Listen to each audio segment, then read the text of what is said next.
Assalamualaikum warahmatullahi wabarakatuh. Halo semuanya, kenalin, saya Ahmad Fahmi Rifa Rozi. Nah, di video kali ini saya pengen showcase project akhir untuk mata kuliah struktur data.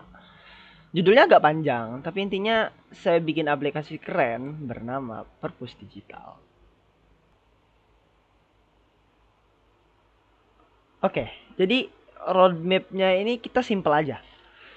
Yang pertama itu kita bahas dulu why. Jadi kenapa proyek ini penting. Yang kedua, kita itu bakal kick out sebentar ngebahas otak dari aplikasi ini, yaitu struktur datanya. Yang ketiga, kita bongkar semua fitur kerennya. Dan yang terakhir, yang paling ditunggu, kita live demo aplikasinya. Jadi jujur aja, ngurus perpus manual itu ribet banget gak sih? Nyatet di buku, terus salah nulis, datanya hilang, pokoknya banyak deh hektiknya.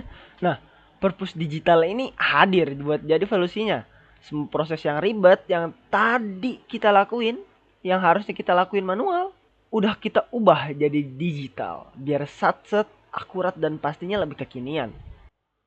Nah, sekarang kita masuk sih ke bagian teknisnya.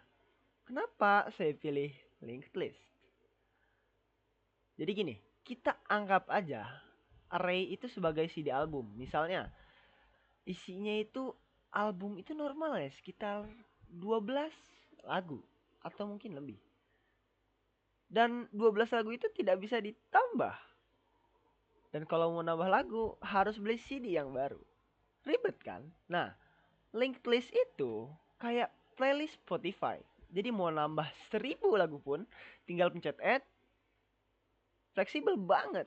Makanya untuk data buku dan mahasiswa yang nambah terus, linked list ini paling logis dan paling efisien. Jadi itulah alasan mengapa saya milih linked list. Nah, di sini ada beberapa tampilan antar UK yang udah saya kasih pada aplikasinya. Nah, di sini saya pakai sistem tab biar rapi dan gampang dinavigasi. Terutama semua fungsi utama dan manajemen data sampai laporan punya tempatnya masing-masing. Jadi seberapa powerful sih aplikasi ini? Jadi pertama, otaknya itu pakai 3 linked list yang kerja bareng. Jadi bukan cuma satu, tapi 3 linked list. Dan kedua, aplikasi ini juga siap nampung data sekampus. Bisa impor 1000 data lebih. Dan yang terakhir ini ada 4 fitur modern yang bakal bikin aplikasi ini naik kelas. Bukan cuma aplikasi CRUD biasa. Biar kebayang, ini alur ceritanya. Jadi mahasiswa minjem buku. Terus dia bisa perpanjang masa pinjamannya kalau udah mau deket deadline. Nah, sistem ini juga bisa ngasih pengingat kirim lewat WA. Kalau balikinnya telat, dendanya bisa kehitung otomatis. Dan semua aktivitas ini plus laporan stok bisa langsung dicetak jadi file Word. Simple banget bukan? Pekerjaan yang harusnya dilakukan lebih lama bisa dilakukan dengan simple dan sat secepat itu dengan aplikasi ini. Semuanya udah terintegrasi dalam satu alur.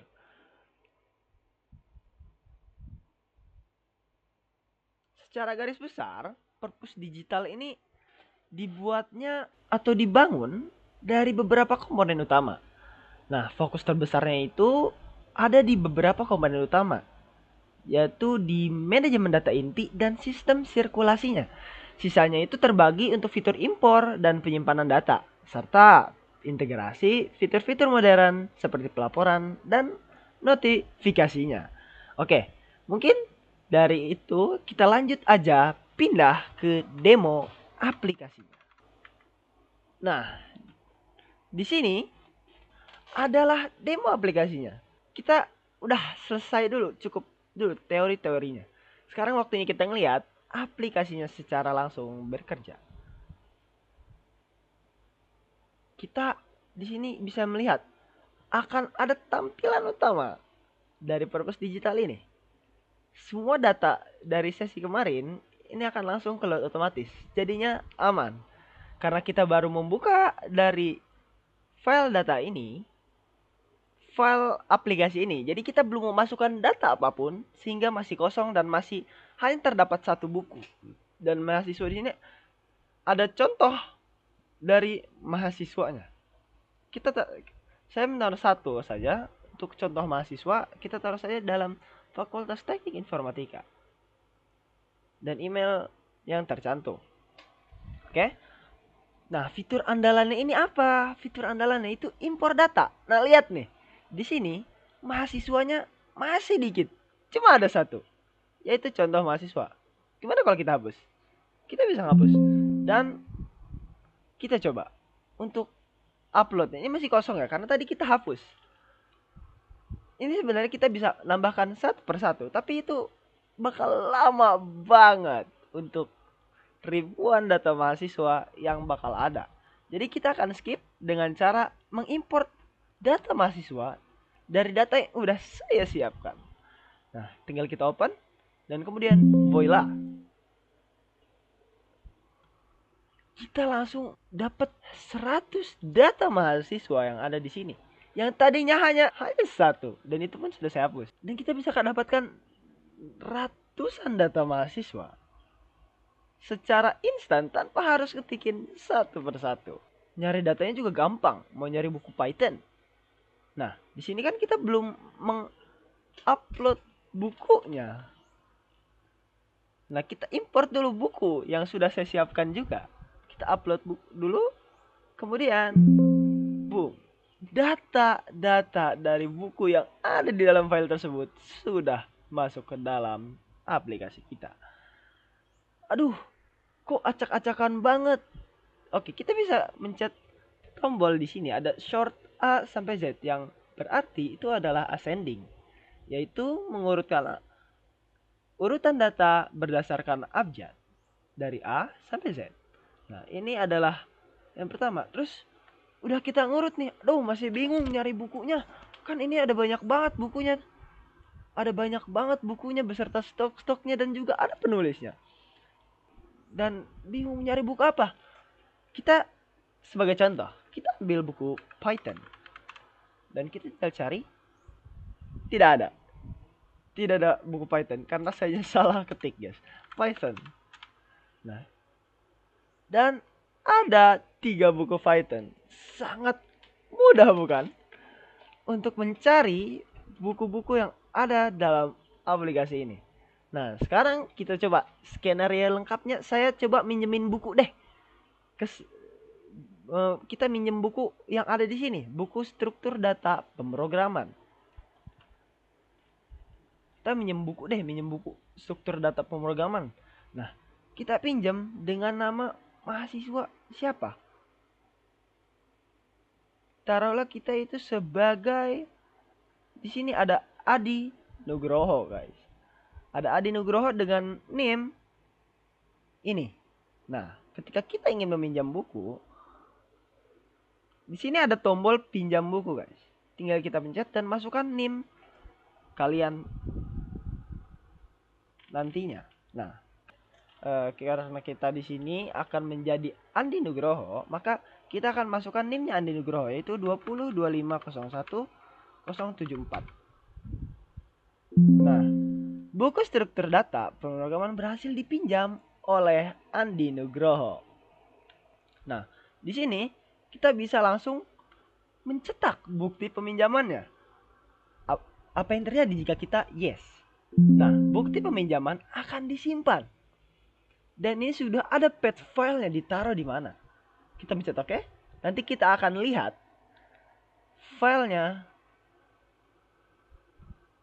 atau bukti dari peminjamannya. Nah, kemudian pastinya transaksi tadi itu akan masuk ke peminjaman aktif. Dan kalau kalian bingung, aduh gimana untuk memperpanjangnya, kalian bisa pencet perpanjang pinjaman dan masukin berapa hari yang pengen diperpanjang.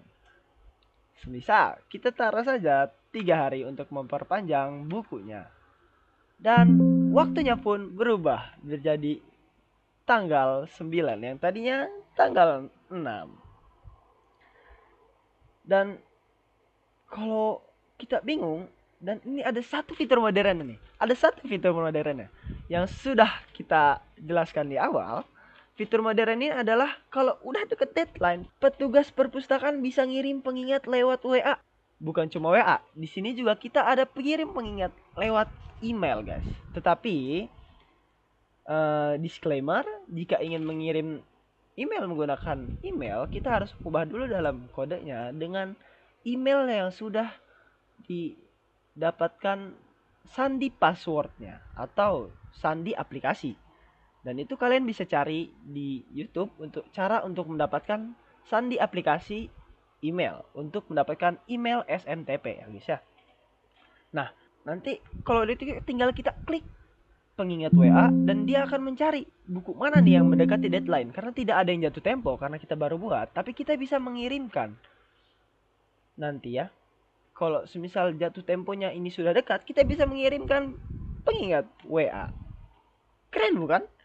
Nah, gimana ya kalau kita udah telat balikin gitu, atau pas balikinnya tuh ada sistemnya apa sih? Nah, coba kita sistem kembalikan buku. Nah, di sini sudah terlihat buku struktur data pemrograman telah dikembalikan dengan denda keterlambatan Rp0. Kita bisa langsung melihat ada data dendanya berapa dan buku apa yang sudah dikembalikan. Nah, semua transaksi yang udah balik atau belum udah kerekam rapi di tab riwayat transaksi di sini. Dan kalau misal kita bingung, butuh laporan. Aduh, yang kepala perpus minta laporan hasil peminjaman atau riwayat dari perpustakaan. Kita juga bisa tinggal pencet laporan yang ada di sini, kita tinggal cetak laporan dokumen. Nah, ketika kita mencetak dan akan langsung ada paste di mana file tersebut disimpan. Oke. Dan gampang banget, dan ini berisi file Word yang bisa kita lihat. Oke, sekarang kita coba lihat file Word-nya. Oke. Sekarang kita lihat file Word-nya, guys ya. Kita file Word-nya itu tadi di GUI perpustakaan. Nah, di sini ada bukti peminjaman. Dan di sini ada bukti peminjam yang tadi tertera pada tanggal pinjam tanggal 3 Juli dengan peminjam Adi Nugroho dengan NIM yang tertera. Dan buku yang dipinjam di sini sudah ada. Sudah otomatis. Sekarang kita lihat ke laporan hariannya yang tadi sudah kita cetak. Kita lihat. Dan boom. Ini adalah laporan perpustakaan yang barusan kita buat. Kita bisa lihat. Kalau kurang jelas kita bisa zoom. Di sini ada sekitar, karena kan tadi kita mengupload ribuan buku atau sekitar 1000 buku, maka semuanya akan ada di sini. Semua buku yang tadi sudah kita upload akan ada di laporan ini. Dan bagusnya lagi, laporan ini juga menyimpan,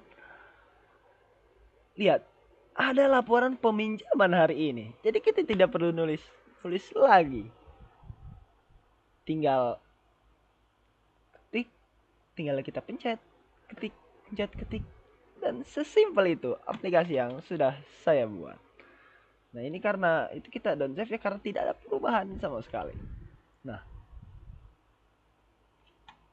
oke, mungkin kita akan kembali ke slide berikutnya. Nah, sebelum itu kita balik lagi ke awal sini. Kalau filenya ini, aduh, aku lupa matiin. Nah, ini tinggal kita silang dan yakin keluar, semua perubahan akan disimpan. Oke, kita akan mencet oke dan data akan kembali disimpan ya guys ya. Oke, sekarang kita pindah ke slide selanjutnya, yaitu slide terakhir. Nah, terima kasih untuk kalian semua yang sudah menonton.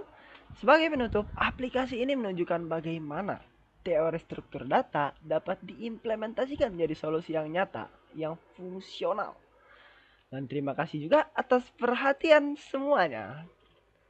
Termasuk Bapak dosen pengampu struktur data yaitu Bapak Ahmad Tabrani. Mohon maaf atas segala kekurangan dan kesalahan kata. Wassalamualaikum warahmatullahi wabarakatuh.